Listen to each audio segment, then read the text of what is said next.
Hey, it's Bill Russell. I'm here in my yellow hat. I wore it at Vive and Hims to signify our partnership with Alex's Lemonade Stand Foundation and the search for cures and to combat childhood cancer. I'm just blown away by the generosity of our community. With the help of our partners, Short Test, Rackspace, CTG, and some of you giving individually, we were able to raise close to $40,000 at those two events. It is just exceptional. And I would like to thank all of you who have joined us in this cause. If you would like to be a part of it as well, go ahead and hit our page, thisweekhealth.com. You can go to the top blue banner that is on our homepage and click on that to give today. Thank you again for being a part of this effort and this cause. Today in Health IT, capitalism wins. OpenAI brings back Sam Altman as their CEO. And I'm wondering if this is a good thing. Today we have a short week. This is the last episode of this week. We're not going to put one out for Thursday or Friday. So I'm just going to do a stream of consciousness episode of how I'm processing this thing. There you go. My name is Bill Russell. I'm a former CIO for a 16 hospital system and creator of This Week Health, a set of channels and events dedicated to transform healthcare, one connection at a time. We want to thank our show sponsors who are investing in developing the next generation of health leaders. Short Test, Artisite, Parlance, Certify Health, Notable, and ServiceNow. Check them out at thisweekhealth.com/today. All right, one last thing. Share this podcast with a friend or colleague. Use it as a foundation for daily or weekly discussions on topics that are relevant to you and the industry. They can subscribe wherever you listen to podcasts.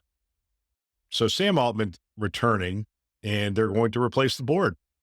It turns out that when your CEO and chief technology officer or whatever Brockman was leave and go to Microsoft, and 600 or so of your 700 or 800 employees threaten to leave with him, that creates a defining moment at a organization that was probably unintended. Like, no one anticipated this being the outcome. If they had, I'm sure the board would have acted differently and probably should have acted differently. This should have been an ongoing dialogue and conversation. It should not have been a, hey, you're out kind of thing. And regardless, he's out over the weekend. He gets hired at Microsoft, and now he's coming back to OpenAI as the CEO. What does this mean? What does it look like? We had some interesting conversations over the last couple of days in interviews that I've done. And yesterday we had David Ting, Laura O'Toole, and Drexta Ford on a show. And we talked about this a little bit.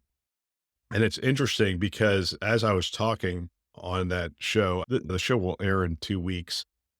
And you will listen to it and be like, oh my gosh, that's ancient history. But just remember, it was recorded right in the middle of what was going on. But as I was looking at it, something that really struck me was what I talked about yesterday on the Today Show, which is OpenAI was founded as an organization that was like a research project that was going to progress us towards artificial general intelligence, which is where computers can do essentially anything humans can do, except better.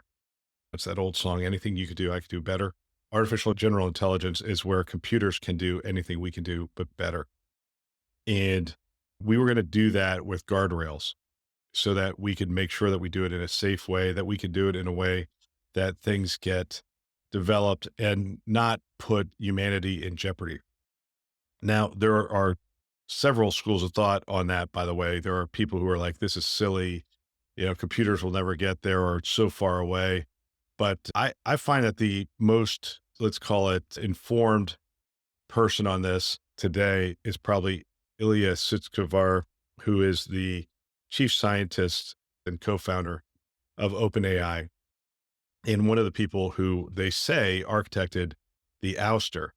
And I would also call him probably the conscience of the original mission of OpenAI, which was to advance towards artificial general intelligence in a way that was going to be safe for humanity. He sees a picture where if we develop artificial general intelligence, and we are going to be able to essentially create beings that go off on their own with their own intelligence and then act accordingly.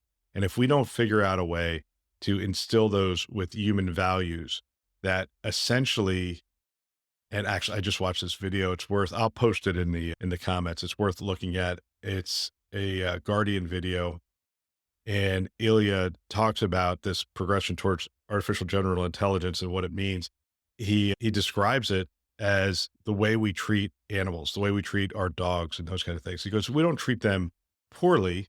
We treat them with kindness and respect and those kinds of things, but we also do not consult them when we are going to build a new road or when we are going to build a building or those kinds of things. We just, if it's in our best interest, if it's in the best interest of those around us, we just do it. And he goes, that's when artificial general intelligence progresses to this point, it will do things like that. It will start taking actions that is in our best interest, but it will not consult us anymore. And it's interesting to hear him talk about what a future might look like with artificial general intelligence. By the way, he also starts with this fact that we are a lot closer than what people think. It is maybe not just around the corner, but it's not far from where we sit. And a lot of people believe that OpenAI and ChatGPT is the start of that. Like we are seeing it. In fact, I put a post out there on LinkedIn this morning, and it's very interesting to me because it said, would you like this to be rewritten by AI? And we are seeing AI get integrated into everything. I opened 2 applications last week, and there was a little box there that hadn't been there before saying, what would you like this application to do for you? And I tell it in natural language what I want it to do. And then it presents back to me the things that I've asked it to do. We're going to see that permeate applications as we move forward. And if you write applications and aren't including this kind of functionality, you're behind the curve today as we stand. So it's really interesting to see that. And by the way, from a healthcare perspective, we talk about this, the genie being out of the bottle. This is progressing really fast. And we think we're setting up this governance to ensure that AI comes into our healthcare systems in a reasonable and a safe way. But in reality, what's happening is it's getting integrated into all these applications and it's just starting to show up. And we go into these applications and all of a sudden there's a box there that asks us something or a little button that we can speak and then it transcribes and then it does what it's going to do. And I think we're going to just wake up sometime around this point next year and realize we're not governing it anymore, that it is just showing up in our applications, in our environment, and it's going to be pervasive. And I think it's about a year out that it will be pervasive in healthcare, especially on the administrative side. But I think we have to be careful because it could start showing up on the clinical side as well, not doing diagnostics and those kind of things, which will require FDA approval, but maybe some of the more mundane things. And so it begins and then it becomes pervasive. I'm going to share this video because I think it's worth watching because it's sobering to think of what artificial general intelligence can bring us, how close it is. Ilya starts the interview with The Guardian, and he talks about the really cool things that it can bring about. And then he talks about the scary things that it can bring about. And as I look at this, let me see if I can pull this up. Now, AI is a great thing because AI will solve all the problems that we have today. It will solve employment, it will solve disease, it will solve poverty, but it will also create new problems. The problem of fake news is going to be a million times worse. Cyber attacks will become much more extreme. We will have totally automated AI weapons. I think AI has the potential to create infinitely stable dictatorships. And so you see, amazing possibilities, amazing downsides. I think we do need to have a conversation about this. I think we need to be cognizant of this. I'm not sure we're going to be able to do anything at this point because the genie is out of the bottle, as they say. And the events over the weekend, I think, dictate that the camp that said, hey, let's progress reasonably have lost at OpenAI. And I think the camp that says they won't say these words because it would be hard for them to say these words, but they're acting in this way. And it is that capitalism has won, that we are going to progress AI at the pace that capitalism requires. And all the 600 people or whatever voted in their self-interest. And when they said, hey, we're going to leave here and go to Microsoft. Look, if the employees had said, hey, we're staying, it's no big deal. We believe in the mission of this organization and where it's going, then we wouldn't be having this conversation. And I don't think Sam Altman would be returning. I think they would have looked at it and said, hey, we're progressing. We're doing what we want to do, and it's mission based and that kind of stuff. But I don't think that's what's happening. I think people have seen the money and the dollar signs, and they've seen the fame, the fortune that comes with it. And I think the 600 some odd people who signed that essentially said, look, I want the stock options. I want the money. I want to participate in this. I want to be able to afford my home. I'm not looking down on them. I'm just saying they're acting like capitalists, quite frankly. And Sam Altman absolutely is a capitalist, regardless of whatever he says on stage. It's not what you say, it's what you do. And what we're seeing right now is that what is dictating the pace at which OpenAI moves is capitalism. Is this a good thing? Is it a bad thing? I happen to think that markets tend to correct themselves. This might be a little different. The progress of AI might be something that we develop that gets outside of our control.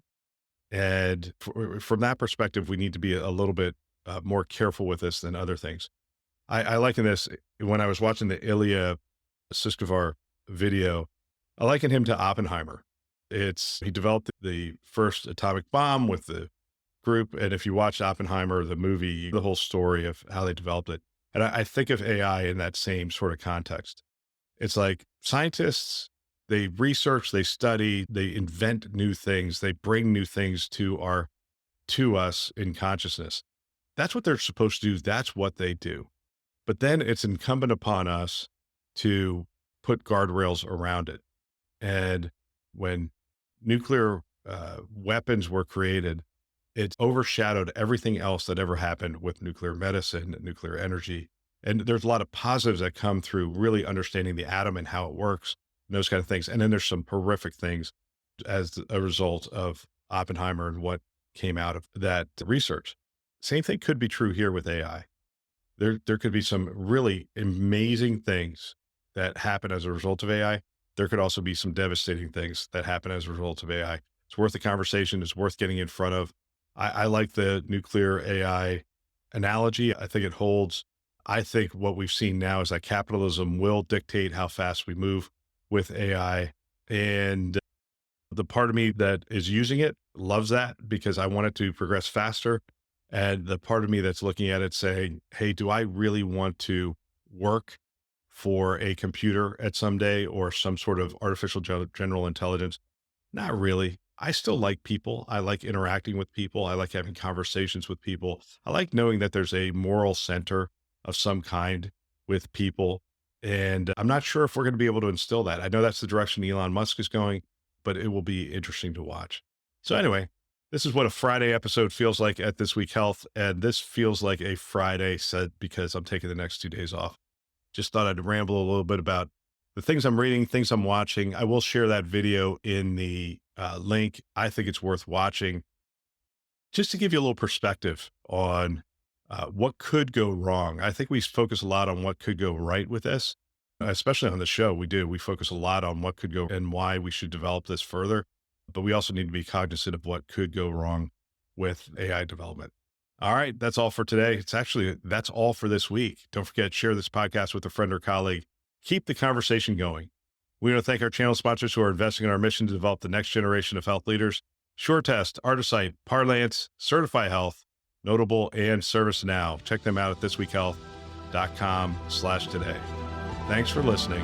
That's all for now.